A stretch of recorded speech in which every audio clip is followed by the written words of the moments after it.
Okay, so are you ready to dive into something really weird? Always. All right, good. Well, today we're looking into this podcast called Mike's Waffen Facts. Oh, yeah, I've heard of that one. Yeah.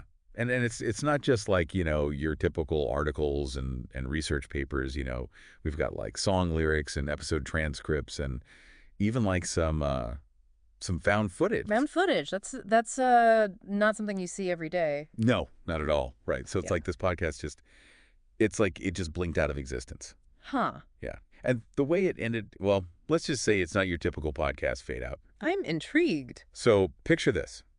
Three guys, Mike, Rickard, and Ramaka sitting around, Okay. drinking way too much Uh-oh. and talking about weapons. Sounds like a recipe for disaster. Oh, it is. And not just any weapons. We're talking advanced experimental stuff, the kind of things that sound straight out of a sci-fi movie. Really? Oh, yeah. Wow. Mike's the self-proclaimed weapons expert. Of course he is. Always bragging about his knowledge, telling these crazy stories, especially about his dad, Gaspol. Gasbold. Yeah, who's apparently some kind of legendary military figure. Interesting. Then there's Rickard, the conspiracy theorist, Was it one? always trying to connect everything back to aliens or government cover-ups.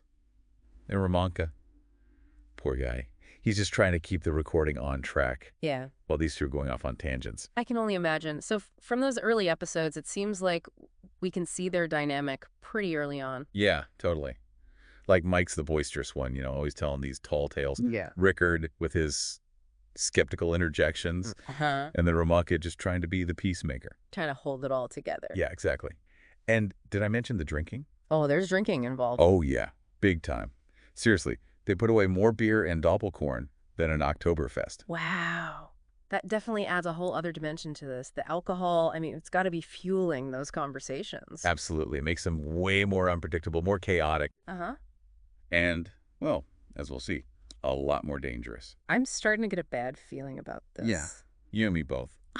Okay, so let's get into some specifics. Like one episode that really stuck with me was Mike's whole story about the Congo Miller. The Congo Mueller. Yeah. I don't think I've heard of that one. Well, he's supposedly this legendary crocodile wrestler, fought off these massive beasts with just a knife and a bottle of schnapps. Wait, hold on. A knife and schnapps against crocodiles. Yeah, it's completely ridiculous, right? But Mike tells it with his absolute conviction, like he was right there in the Congo seeing it all go down. Is he making this up? Or does he actually believe it? Right. Like, is it delusion or is it a need for attention or something else entirely? It's hard to tell, especially with all that alcohol involved. Yeah, and it's not just like harmless barroom bragging, These guys are talking about weapons, and their grip on reality just seems to slip further with every drink. Yikes. That's a bit unsettling. Yeah, and this Congo Miller story, it's just the tip of the iceberg. There's this other episode where they have this whole debate about the legality of Arschbomben in warfare. Arschbomben. What is that? Arschbomben. It literally means butt bombs. Butt bombs. Seriously? Yeah, basically it's like you're flying over enemy territory and dropping cannonballs from your backside. Okay, that is ridiculous. I know, right? It's completely absurd. But they're discussing it like they're international law experts with this bizarre seriousness. It sounds more like a drunken college dorm room conversation. Yeah, but that's the thing. It reveals their complete disconnect from reality, Yeah. They're applying this like logical reasoning to something that's completely illogical. And of course, the alcohol's not helping. Nope, not at all. And this is where things start to get really unnerving. As the episodes go on, this like darker side of Mike starts to emerge. Oh, no. Yeah. What do you mean? His fascination with weapons, it takes on this more sinister tone. There's less of the drunken humor and more genuine aggression. Especially when he starts praising figures like Hitler and Stalin. Wow, that's a huge red flag. It is. And it's right around this time that Schwatten enters the picture. Schwatten. Who's that? That's what we're trying to figure out. He's this mysterious figure who's mentioned constantly throughout the podcast. But his identity, it's a complete mystery. So he's like a ghost haunting the podcast. Yeah, pretty much. They toast to him. They shout him out. They even seem to fear him at times. That's creepy. So who is this Schwatten? Is he a friend, a sponsor? Are they just making him up? That's the million-dollar question, right? Who is Schwatten, and why is he so interested in these guys and their weapon discussions? It's a question that really hangs over the entire podcast, adding to this growing sense of unease. Totally. And that unease, Well, it takes a very dark turn in the final episode of Mike's Waffen Facts. Oh. Well, it all revolves around these two particularly unsettling weapons. The Grindman plasma cannoneer and the Hellebarde. Those names sound like they're straight out of some kind of apocalyptic nightmare. They do, don't they? Grindman, plasma cannoneer, and the Hellebarde. I can't even imagine what those could be. Well, according to Mike, the plasma cannoneer is capable of melting through steel like butter. And the Hellebarde is described as some sort of energy crossbow that can level entire buildings. Wow. It sounds like they've gone off the deep end into some seriously dangerous territory. They have. And that's where things take a truly terrifying turn. Go on. As Mike's describing these weapons, he starts talking about a strange mist filling the room and a burning smell. And then the audio just descends into chaos. Furniture crashing, Mike screaming in terror. It sounds like something straight out of a horror movie. It does, doesn't it? It's Yeah. like something horrific is happening right there in the recording studio. What happens next? And then silence. The podcast just ends. Just like that. Yeah. And this is where the found footage comes in. Oh, so there's video of this. Apparently someone was filming the podcast that day, and what they captured is, well, truly disturbing. But before we dive into that, I think we need to take a closer look at the weapons themselves. Yeah, good idea. What makes them so unsettling? Yeah. And could they be connected to what happened that day? That's a good question.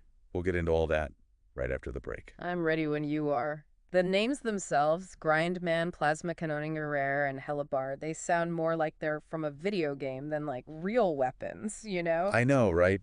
It's like they just pulled these names out of thin air. Yeah. But then Mike describes them with this detail, this conviction. Right. It's like you almost start to believe they're real. Yeah, it's unsettling. It really makes you wonder, what kind of power are we talking about here? I mean, Mike says the Plasma Cannoneer can like vaporize a tank in seconds. Yeah. And the Hellebarde can cut through buildings like a hot knife through butter. He even says the Hellebarde is powered by these like mysterious energy cells In energy cells. that can supposedly generate enough energy Yeah. to power a small city. It's like they're describing weapons that break the laws of physics. Where are they even getting this information? Right. And is any of it even true? That's the big question, isn't it? Because if even a fraction of what Mike's saying is accurate, Yeah, then these weapons are unlike anything we've ever seen. absolutely. And the fact that they're just so casual about it Right. while they're drinking heavily, Yeah. it's like they're totally oblivious to how dangerous this stuff could be. And the potential consequences, right? I mean, what if this technology actually exists? What if it fell into the wrong hands? It's a terrifying thought. Yeah. And then you add in what happens in that last episode, Uh-oh. right? When Mike's describing these weapons in detail, Yeah. he starts to panic, remember? Talking about the mist filling the room, Right. the burning smell, Mm-hmm. and then the furniture crashing, Mike screaming. Yeah, it's like something straight out of a horror movie. It is. And then silence. And then the found footage. So found footage. That video, it shows us what really happened in those final moments. Okay, I have to ask, what does it show? Well, the footage is really grainy, distorted, Yeah. but it's clear enough to see what's going on. So, as Mike's describing the Grindman plasma cannoneer, Okay. that mist starts to fill the room, just like he said in the audio. Mm-hmm. And then this horrifying thing happens. Okay, now you have to tell me, what is it? This massive entity emerges from the mist. It's tall, like at least 10 feet tall. 10 feet. Yeah. And it's made of this like glowing metal. It's like nothing I've ever seen. Wait, so you're saying some kind of monster appears in the room? Yeah. The- And this entity, it's not just standing there. It's like drawn to Mike. To Mike! Like it's attracted to his energy, the way he's talking with the weapons. This is seriously creepy. What happens next? Okay, so Mike, he just keeps describing the weapons. Oh. And the entity, it moves closer. Hmm. And it lets out this ear-splitting screech, like metal scraping against metal. Oh, God. And then it raises its hand, and this beam of energy just shoots out, hits Mike right in the chest. Oh, my God. Is he? Is he? The footage cuts out before we see what happens. Right. But the audio, it gives us a pretty good idea. We hear Mike screaming, the sound of furniture being thrown around, And then silence. and then nothing. So this entity, this thing, Yeah. it killed Mike. I mean, that seems like the most likely explanation, right? It does. Mm-hmm. And the way it just appeared like it was summoned by Mike's descriptions of the weapons, Right. it suggests some kind of connection between them. Okay, so let's just recap here. We have these insanely powerful weapons, maybe fictional, maybe not. Right. This shadowy Schwatten pulling strings in the background, Uh-huh. and a monster that appears out of nowhere and kills Mike. It's like something out of like a terrifying sci-fi horror movie. Yeah, it is, isn't it? It's like we've stumbled into this whole other world, one where the line between reality and nightmare is totally blurred. And we're not done yet. We Yeah. still have those song lyrics to unpack. I have a feeling they might have some clues about what happened to Mike and the others. Song lyrics. What song lyrics? Song lyrics. What song lyrics? Okay, Yeah. so there's a band called Doza Crew.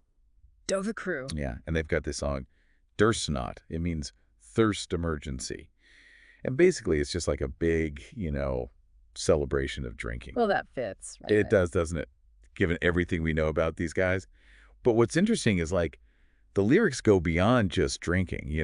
There are lines that directly mention Mike, his catchphrases, even some of the weapons they talk about. Oh, really? Yeah. Like there's this one line, Mike the legend, always the first to start, with his saying simply rock hard. It's almost like they're like glorifying his behavior. Yeah. Even though it obviously went way off the rails. Right. It's like the song is both celebrating and kind of foreshadowing what happens. Yeah. And then there are other lines that hint at something even darker, like Schwatten whispers in the night, secrets flow with every bite. Okay, now that's just creepy. It is. And it definitely makes it seem like Schwatten is more than just a friend or a sponsor. It's like he's some puppet master. Exactly. Like he's pulling the strings. And remember that line from the podcast where Rickard says, Schwatten asked me if I knew where to get neutron boots cheap?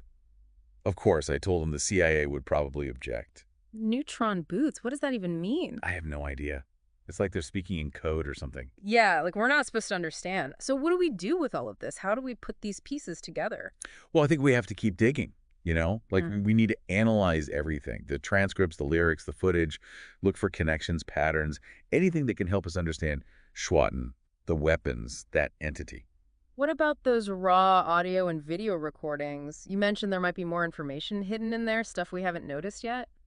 Yeah, there are ways to analyze audio, Right. like really deeply. Mm-hmm. Pick up on subtle details that we wouldn't catch just listening.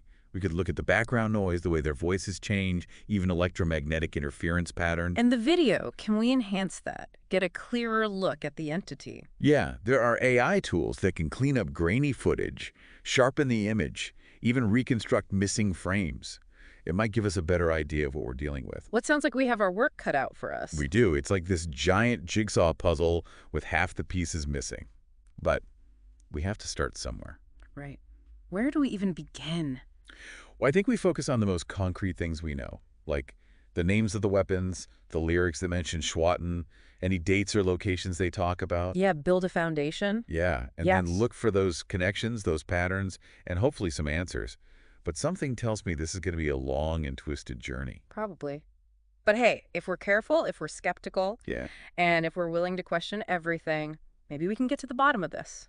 Unravel the truth behind Mike's Waffen facts. All right. Well, on that note, I think it's time for us to get back to work. This deep dive is far from over, folks, and who knows what other unsettling discoveries await us. Stay curious, but stay vigilant.